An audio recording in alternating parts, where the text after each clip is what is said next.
Right now, there's probably a song playing inside your head. You never pressed play, yet your brain refuses to press stop. Maybe you know which one. Maybe you don't yet. But sometime today, a fragment of something, a chorus, a melody, four notes repeating, is going to lock itself into your brain and refuse to leave. You won't choose it, you won't invite it.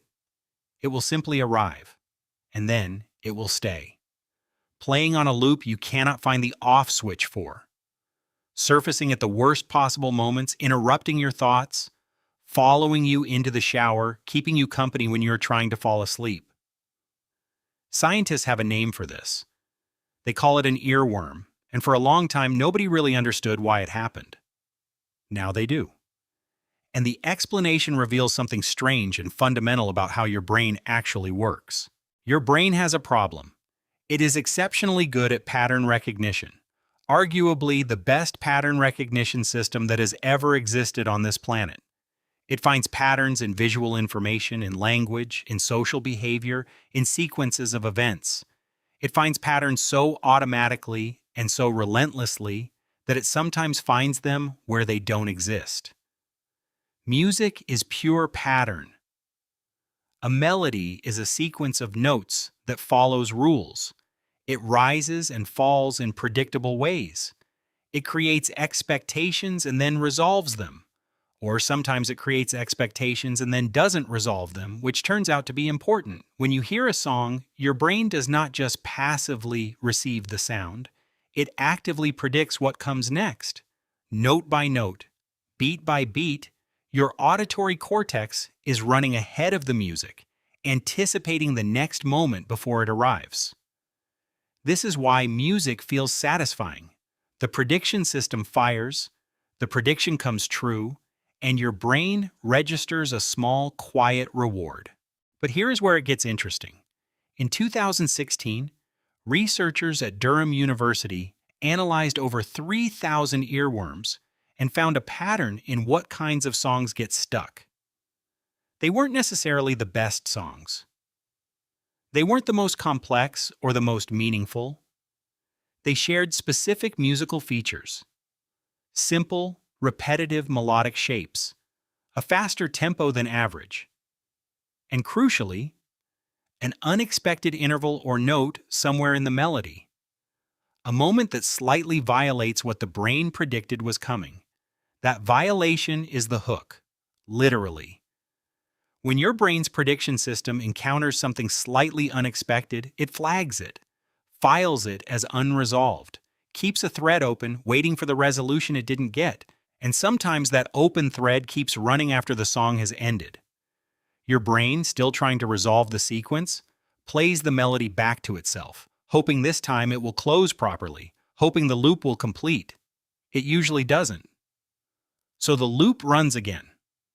This is the earworm, not a malfunction.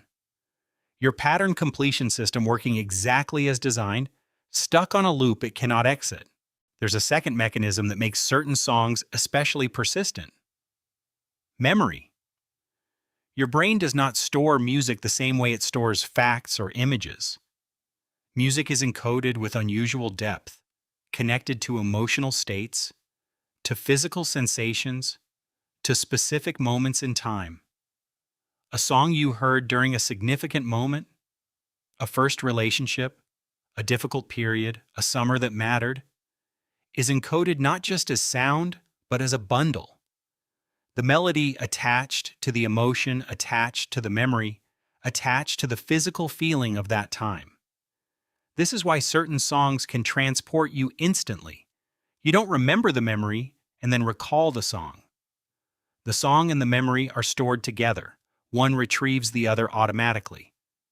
It's also why familiar songs are more likely to become earworms than unfamiliar ones.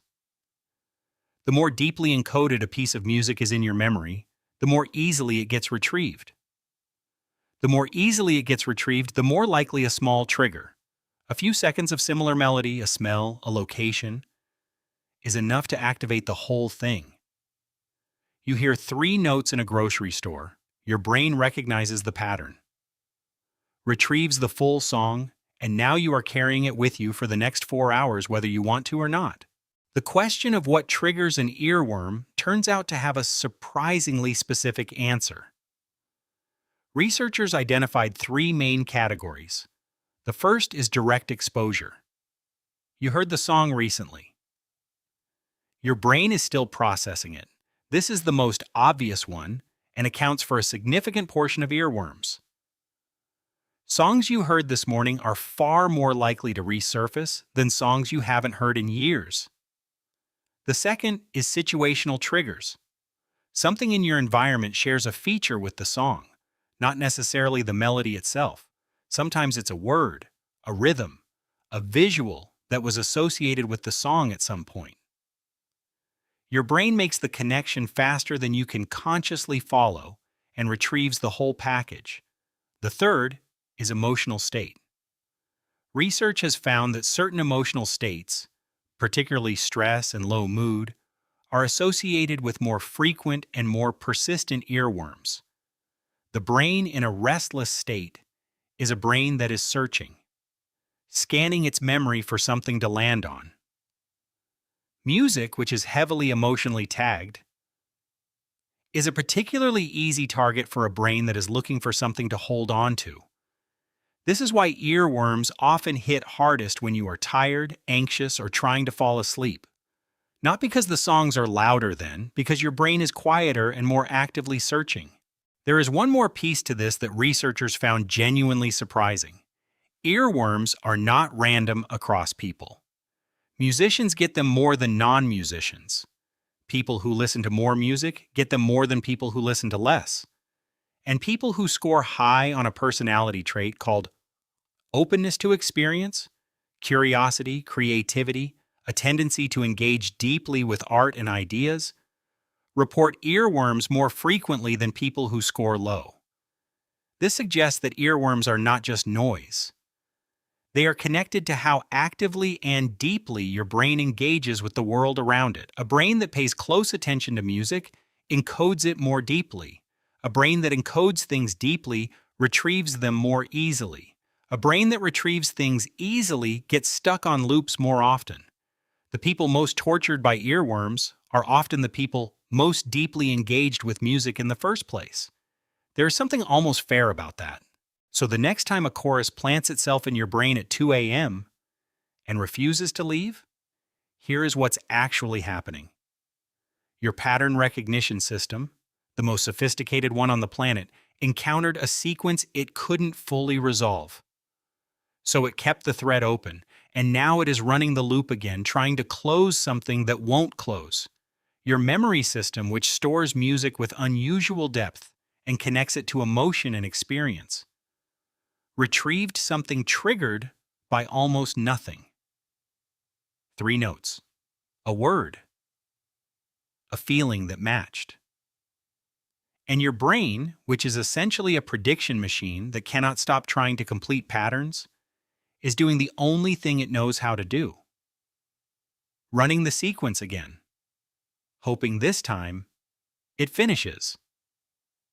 It probably won't. Basically, songs don't get stuck in your head because your memory failed. They get stuck because your brain is trying to finish a pattern it refuses to leave unfinished. The better your brain is at finding patterns, the harder they can become to escape. Subscribe if you want to understand more about the strange things your brain actually does.